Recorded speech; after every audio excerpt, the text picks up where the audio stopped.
isheen guutuu qabdu takkaffaa jaalala dhugaa beekuu qabdii lammada bareedduu ta'uu qabdii sadaffaratti gaachana jiruu kiyyaa tahuu dandeewuu qabdi.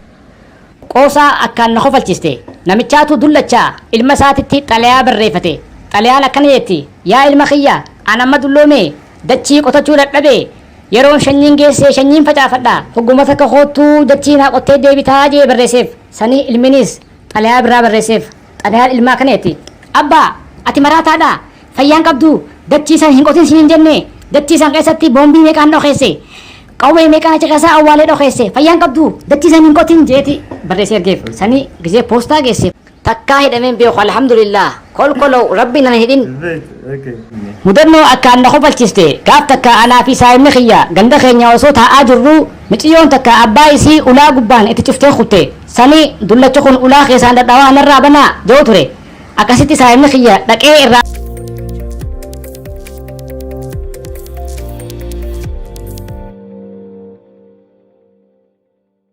atis kabajaan asin naannoo keetiif guddaa takka naa galatoomii ani maqaan kiyyaa Farhaan Ibraahimin Jaamaa dhalataa magaalaa Dirree Dhawaati achumattiin dhaladhee achumatti halaawaa fi baqlaawaa nyaachaa kurkuree waan bee taphachaa guddadhe. Ulfaadhu mee jaalajjuus ati wallisaadha moo munshida moo aktiivistiidha moo maali mee jaalajjuus? Ani aktara yookaan raappara wallisaa minaamineeshin jedhee limiti hin godhani waan nama bohaarsu hunda irratti bobbaheetiin hojjechuu barbaada yoo waan san hin beeknellee barachuu hin tattaafadha an kaayyoon tiyya guddaan nama bohaarsuudha akkuma na agarte yeroo takka takka raappis niin godha komeedii adda addaatti hin hojjedha inshaallah fuuldurattis waan inni hin yaalle hunda ni yaalaa jeetii yaada. Ulfaadhu mee jaalo mee ati kaartoona taatee afaan addunyaa hedduu keessaa maaliif afaan oromootiin hojjechuu filatteme? Waanin afaan oromootiin hojjechuu filadheef afaan oromootiin afaan hiikkadhe afaan oromoo afaan kiyya kun guddatee addunyaan dorgomee mul'achuu qaba jedhee waan hin yaaduufi. Mee jaal amala keetirraa waan akkaan jaalattu nuuf himee. Amala kootirraa kan hin jaaladhu nama jaalachuu nama kabajuu fi nama jajjabeessuudha ispeeshaalii jaalalaa fi kabajaan bikka guddaa na bira qaban. Jaalaa fi kabajaa yoo hin jiraanne wanni takkalleen hin toltuu jeetiin amana. Mee jaalo hanga ammaa biyyoota meeqarraa naannoftee jirta hanga ammatti? Hanga ammaa biyyoota hedduurraa naannawe yaadaan jechuudha. Qaamaan immoo takkaa Harargeerraa baheen beeku. Haadha manaa ni qabdaa? Yoon qabaatiin hanga ammaa maaliif hin fuudhin itti gaafin? Haadha manaa ammaaf hin qabu maaliif fuudhuu dhabdee gaaffii jettuuf dubartii ulaagaa tiyya guutuu nagarre dubartiin ani barbaadu dubartii akka durii tan jaalakoo jettee aannan naa elmitee na obaaftee mataan narraa sin dhukkubin jettee dhadhaa matara na keessu dubartiin amma guutte tan kiisii takka si dhungattee kiisa kee si duwwistee zeeroo akka xaasa si gombistee si biraa deemtu kolkolowii bultiidhaaf hin taatuu jechuu. Jaalo mee gama artii kana maaltu sinaqeeti? Maaltu itti si kakaase artii kunis? Gama artii wanti na fide akkuma siimetti aan kaayyoon tiyya nama gammachiisuu nama bohaarsuudha. Gabrummaan guddoon sammuu ilma namaatiif istresaa fi dipireeshina jeetiin amana ani. Yeroo ammaan tanaa yoo ilaalte wanti baay'ate waan nama boochisuu fi waan nama gaddisiisee istresaa fi dipireeshina keessa nama galchu wanti argaa jirru sooshaal miidiyaa irrattis ta'ee laayif irrattis ta'ee namni kadeemu hundi yoo fuula keessa ilaalte kafuuloo arguulee hiraar hindi umalee kagammachuu qabuun hin dhabe saniifin gama kanaatti ka'ee jechuudha. Maaliif waa'ee artii kanarratti kaartoona bebbeekamoo biroo waliin taatanii hin hojjenne fakkeenyaaf Tom and Jerry fa'aa Shoonze Ship fa'aa waliin taatanii maaliif hin hojjetin? Fuulduratti kaartoona namni biraa uume irratti hirmaachuu osoo hin taane hamataa kiyyaa kan addunyaa wal dorgomu niin uuma jeetiin amana I believe in inshaAllah. Jaalumee eenyu faada dinqisiifatta kaartoona keessaa lama munshidoota keessaayis lama nuuf himee.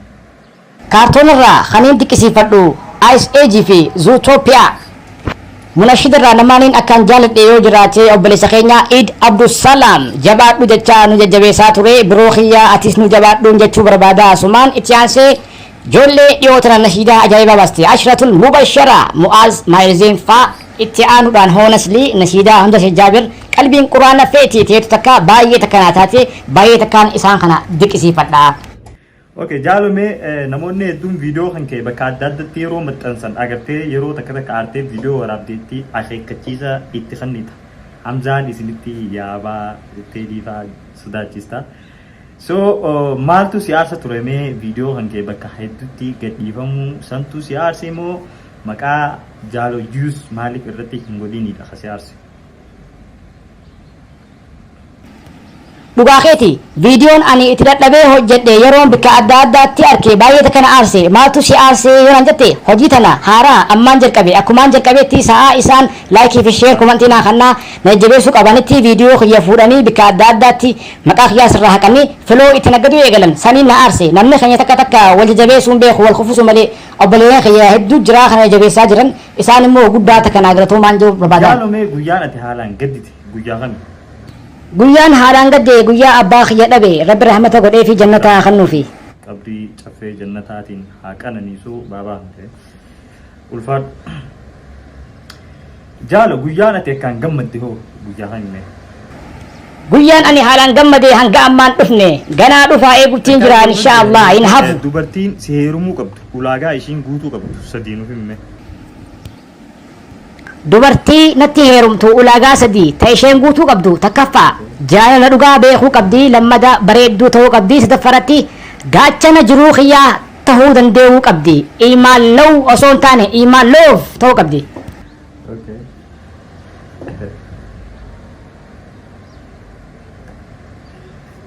Jaalomee mudannoo hangaarraa si mudatte keessaa takka tasi kofalchiistee fi takka tasi gaddisiiste.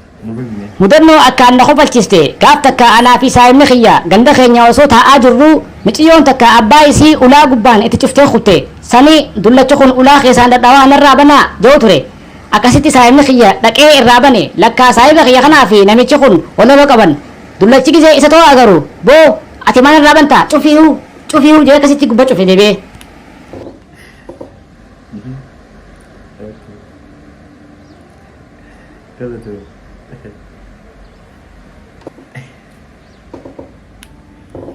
Mee jaalo waliigala afaan meeqa? Ani jaalo waa ku jaalaa walaalayyaan isiniin jaaladhaa obboleeyyan hordoftoota koo I love you my nation of nomination thank you. Osoo ni fi jaalo kaartoona ta'uu baate maal taatu turte? Nama jaalala beekuun ta'a. Osoo ni fi jaalo addunyaa tanarraa waan tokko balleessi jaamte maal balleessitame? Osoon addunyaa kanarraa waan takka balleessuu danda'e jibbeensaan dhabamsiisa. Osoo ni fi jaalo itti gaafatamaa sooshaal miidiyaa guutuu si godhanii dura wanni ati gootu maalimi? Dura wanni godhu nama oduu sobaa facaasuu fi uummata negatiif hacal je'ee nama arrabsuun akka jirutti block godhee sooshaal miidiyaa dirree nagayaa godha.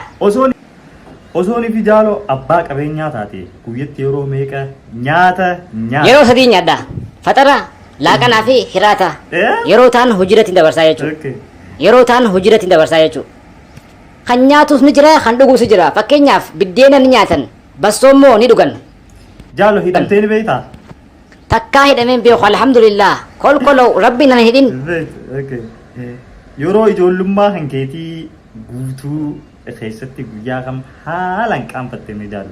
Gaafa ummaan tiyyaa intala takka nagarsiistee micootana si fuusisaa qaalimaateetii naan jetteen baay'ee takka qaanfadhe. Osoo ni fi sa'aa 24 qofaatu jiraachuudhaaf sa'aa 24 qofa qabaatte jaalo maal gootamee sa'aa 24 kana keessa? Shahaadaa fi ibaadaan baay'isaa akkaan suduuda gubbadduuf. Bineensonni hundi dubbachuu danda'anii bineensa kamtu oduu guddata silaa hundarra? Qalameetu haalaan oduu guddata natti fakkaata. TV irratti eenyu laaluu jaalattu hundarra? Yeroo hedduu TV'tti kan hin daawwadhu scientific CDS movie dha. Nyaata nyaattee maallaqa hin qabu jettee tumamtee ni beektaa? No takkaa godheen beeku. Faaruu babbareedduun ati dandeessu ta'a akkam faadha? Salli ala Muhammad keenya hayyu maraa keessa sirrii namayyuu rabbiin dawaa si godhee si yaamanii bakkayyuu ajab. Hariiroo dhoksaan kaartoona malee nama waliin ni qabdaa jaala? Hariiroo dhoksaa nam takkaa waliin hin qabu. Ganda keessaa tokko boochiftee beektaa? Akkamiin boochifte?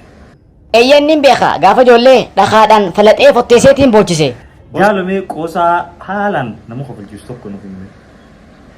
Qoosaa akkaan na kofalchiste namichaatu dullachaa ilma isaatitti xalayaa barreeffate xalayaan akkana jetti yaa ilma kiyya an amma dulloomee dachii qotachuu dadhabee yeroon shanyiin geessee shanyiin facaafadha hogguma takka kootuu dachiinaa qottee deebitaa jee barreesseef sanii ilminis xalayaa biraa barreesseef xalayaan ilmaa kaneeti abbaa ati maraataadha fayyaan qabdu dachiisan hin qotin siin hin jenne dachiisan keessatti boombii meeqaan dhokeesse qawwee meeqaan achi keessaa awwaalee dhokeesse fayyaan qabdu dachiisan hin qotin jeeti barreessee ergeef sanii gisee poostaa geesse poolisni agareekaa baree qawwee boombii jetti akkasitti guyyaa san poolisni guyyaa guutuu dachiisan qotaa oolee waan takka dhabee firraa gale akkasitti ilmi gaggala bilbilee fi abbaa dachiisii qoteetiin jira amma hunnu facaafadhu jeen akkasitti wanta gootee jechuudha. Okay, iddoo lamatti tola. Okay, kophaa kee mana turuu ni sodaattaa? kophaa too mana turuu hin sodaadhu Bitti deebi'u moo gara fuulduratti imaluudha kan barbaaddu? Karaa imaluu feetamee jaallu? kun maal gaafii qaba fuuldurattiin imaluu jaaladha kan dabre irraa barumsa fudhadhee fuulduratti imaluun jaaladha Jechi okkee jiru siif maali? jecha okkee jiru dokkee na yaadachiisa Kutaa qaama kan keetii keessaa namaaf kenni yoo jaamte bakka tam namaaf kennita qaama kan kee guuturraa takka takka. kutaa qaama kootii keessaa tokkollee hin kennu hin biyyoo never Daawwattoota kan kee keessaa qubee aadaa hanga zaa nama qubee tamirraa ka'uu irra heddummaatame jaallu. Nama qubee tamirraa ka'uutu heddummaata. Daawwattoota kan kee keessa jechuudha. ati arraa hanga zaatti numa jiran akkana hangana jee ibsuu hin danda'u Dubartiin maaliif konkolaachisaa yookiin shufeera jaalatti? dhalaal wanni makiinaa jaalattuuf anis naaf hin galle dubbiin tun akkuma si dhibde na dhibde meeshaa Okay. Meeshaa muuziqaa keessaa wanni si aarsu meeshaa kan meeshaalee muuziqaa. meeshaalee muuziqaarraa takkallee kan hin jibbu hin jiru Sobni guddaan ati dubbatte hoo maali? kijibni guddaan an kijibe hin jiru ani kijiba guddaa keessumattiin dhaladhee dhugaa barbaadu jira Dukkana booda jiraachuuf sababni maali? dukkana booda ifaa jiraa ja'an kun jechuun maal jechuudha rakkina booda bal'inaa jiraa jechuudha Kaartoona keessaa eenyu akkaan jibbita? kaartoona keessaa kan hin jibbu hin jiru Dhoksaadhaan kiisha yookiin boorsaa warra keetii keessaa qarshii fudhattee ni beektaa? no never takkaa seenee hin beeku Harka kee yookiin miila kee dhabuu yoo sirra jiraate kan filatta? harkaan waan baay'ee waan hojjedhu jecha miilaan ja'a kolkolou garuu rabbiin ittiin godhin tu Osoo waan mi'aawaa tokko garaa kee keessa kaa'uun danda'ame maal ture? Maaliif? ergee wanti mi'aawaan keenya jimaadha jimaan kaayadha Mootummaan waan hunda seeraan gochuuf yoo murteesse bu'aan mootummaan argatu maali? ni gaafiin qabdu bu'aan isaa biyyuma diiguudha Xayyaara irra balali'uu ni sodaattaa? xayyaaraan balali'uu sodaadhu paaraashuutii yoo taate immoo sodaa keessaa sammumarratti haniin du'umsa haa'u Osoo addunyaan tun guutuun liqii keessa galte maallaqni hundi eessa deemee? pa tun gaafii cimtuudha wallee roobni dhabame waan nyaatan dhabaniitii qarshii waraqaa nyaatanii nan jeeqa Maqaa bareedaa mucaa keetiif moggaasuu dandeessu maali? marsiimoohi gubbaa hin laalu dhufanii harka kiyya gubbatti illee yoo taphatan hin laalu kam firreen gannaqa kolkolou maqaan hanga irraa kan hin dhagee kana kofalchiise damoozee mindaa Maatii keetiin alatti nama dhuunfaa lubbuu qabu hamtu caalatti iddoo guddaa si bira qaba. iddoo guddaa kana bira qabu lubbuma tiyya nama if jaalateen nama jaalataa bishaaniin ta'uu barbaada maaliif yoo jette bishaan taheetiin dachii akka jirtutti obaasee quubsee sabaa fi sablammiidhaaf midhaan magarsee leelisee bara quufaa nyaadhaati dhudhuufatti jijjiiraaf Jireenya kee keessatti sekondii hunda kophee uffachuun dirqama yoo sirratti uffachuudha moo lammata kophee uffachuu dhiisuu filatta jaalu? kophee uffachuu dhiiseetiin miilaan deemuu jalqaba qoreen na waraantus qoreen firraa baasaa Nabiyyoota keessaa nabiyyiin jalqaba qalamaan barreesse nabiyyi kamiyyatti sirri dhaggeeffadhu jaalu? A. Nabi Idris, B. Nabi Muusaa, C. Nabi Yuusuf, D. Nabi Suleymaan. nabi idriis alayhi salaam Nabi Idris argattee jirta jaalu. Islaamummaa keessatti namni yeroo jalqabaaf azaane eenyu jetti gaafiin? A. Saad bin Mu'aaz, B. Bilaal bin Rabaa, C. Abdurrahmaan bin Oof, D. Abu Bakr. bilaal ibnu raba radiyallahu anhu Bilaal ibn Rabaa argattee jirta. Addunyaa keenyarraa ardiin voolkaanoon keessatti hin argamne ardii tamii jetti? A. Ardii Eeshiyaa, B. Ardii Afrikaa, C. Ardii Awustiraaliyaa, D. Ardii Ameerikaa kibbaa. ameerikaa kibbaa No, hin argadde jaalu. Ardii Awustiraaliyaati. Biyya akka Afrikatti bilbila jalqaba galchite biyya tami biyya akka Afrikaa bilbila jalqaba galchite dhaggeeffadhu. A Afrikaa kibbaa, B Koongoo, C Itoophiyaa, D Sudaan. Afrikaa kibbaa. Hin argine Koongoodha. Biyya addunyaa keenyarraa ji'a 13 qabdu biyya tamitti gaafiin. A USA, B Spain, D Madaagaskar, C Itoophiyaa. 13 tan qabdu Itoophiyaadha. Itoophiyaa argattee jirta. Tole egaa kabajamtootaaf daawwattoota keenya gaafiif deebiin Jaalajius waliin goone har'a kana fakkaata.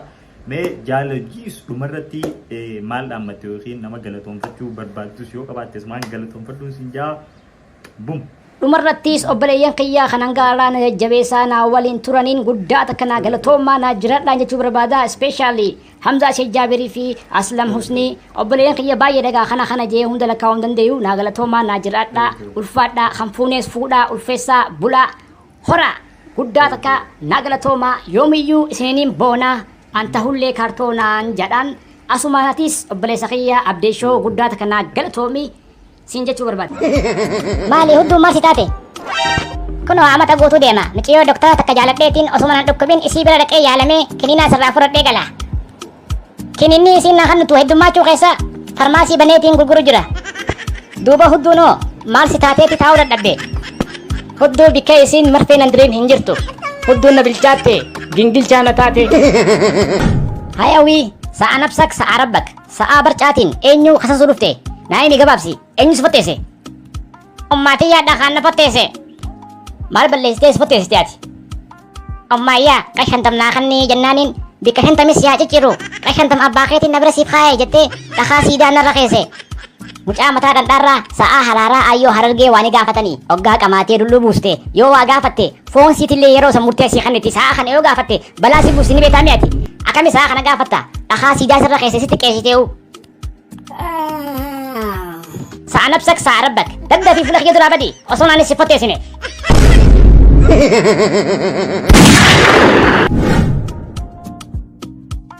Auzu billaa namichana eessaan seente? Adeero niin beedees takkaanaa buusi xiqqoo naa kanni waa hin nyaadhu. Adeero wanni nyaatan habbaan takka mana kasan jirtu dhiiga nan daffisini fuula kiyya duraa badi. Abbaa biddeena niin qabaa mara kuma xiqqoo naa naqee haya. Afaan Oromoo sin galu abba wanni takka mana hin jiru. Haya qashuma shannaa kanni ilma kiyya sukkuraan hin bitadha. Ajaa'iba miskiina gagameeshin minaamineeshin abba niyo lamas kiisha keessaan qabu dhiiga na danfistee durii hin naqin fuula kiyya duraa badi. Akkas taatu kaa afaan dhaabdee maal manaa goota nun deem hojii kadhannaa.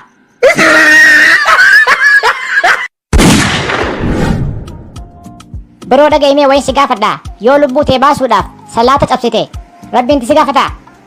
Biroo ani fatwaa kan nun dalagaatii yaabite beekumsan qabu maaliif Hamza Sheikh Jaabirii hin gaafanne garuu ati maal balleessite? Gaafaaniin Suudii jiru san gaaf takka nuti nama sadii hin deemu jiru poolisni nama raafu nutti dhufeeti nu jala fiige nutis duraa fiine osoo fiinuuti deemnee masgiida duraa seenne. Haya sanbooda duuba akkam taatan? Akkasitti yeroo masgiida seennu asriidha jamaan duraa dhumte akkasitti nan dura bee imaama ta'e salaata hidhadhe ijoolleen lamaan na hojii fiigaa dhuftees natti hidhatte ummanni poolisaa kan jala fiigaa dhufees nutti hidhate akkasitti yeroo bikka jilbaa geenye jilba qabadhu jilba jalaan isaan agareekaa rifadhe olluma jeetiin qabamtan jeetiin fiigichatti qabe ijoolleen taan isa jalatti qabde akkasitti salaata cabsinee baafanne. Astaafurullaa kolkoloo ansiif hin beeyne.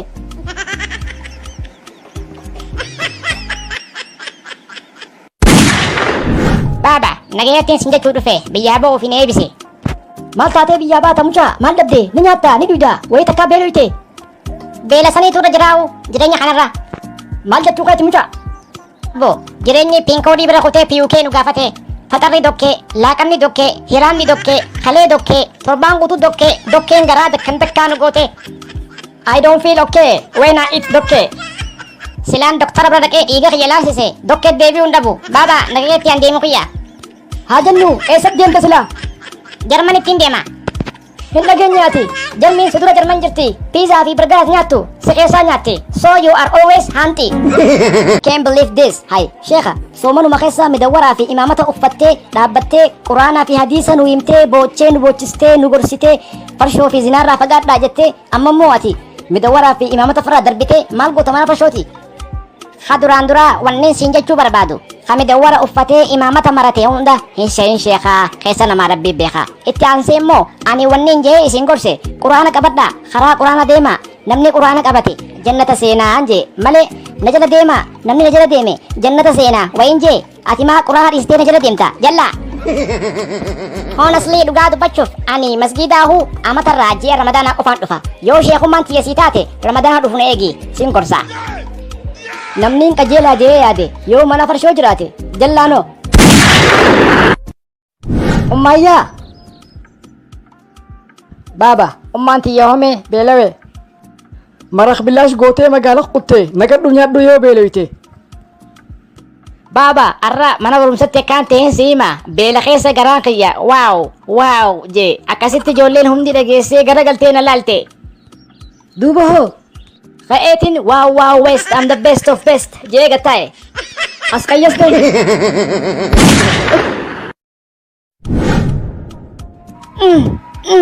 Way jimaan garaa na goggoyse faafaa dhuguun qabaarra. Way cimimmuun jabaatte. Way galata isaati. Maali gaa balbalatu maa ooluun? Boo maali sagaraa nama seenuun? Akkasii miti baaba dadhabeetiin qaxaraa sadi qabda ni rafte sehee seene. Irra jirtu obboleeyyan koo kan kaabaa fi kibbaa kan jaalala malee hin beeyne jibbaa. Ulfadha naajiraadha yaa sabaa nyaadha qabbanaawaa naaf haba yaabbadha shirshirjaa markaba arra waan hin isin dhammadhuun qaba. Dhaamsi kiyyaas kana fakkaata viidiyoolee kiyya shir godha nama hundaan qaqqabsiisa addunyaa wal na barsiisa filiis jabeessa filiis galatooma naajiraadha ulfaadha kan fuunees fuudha ulfeessa bulaa hora.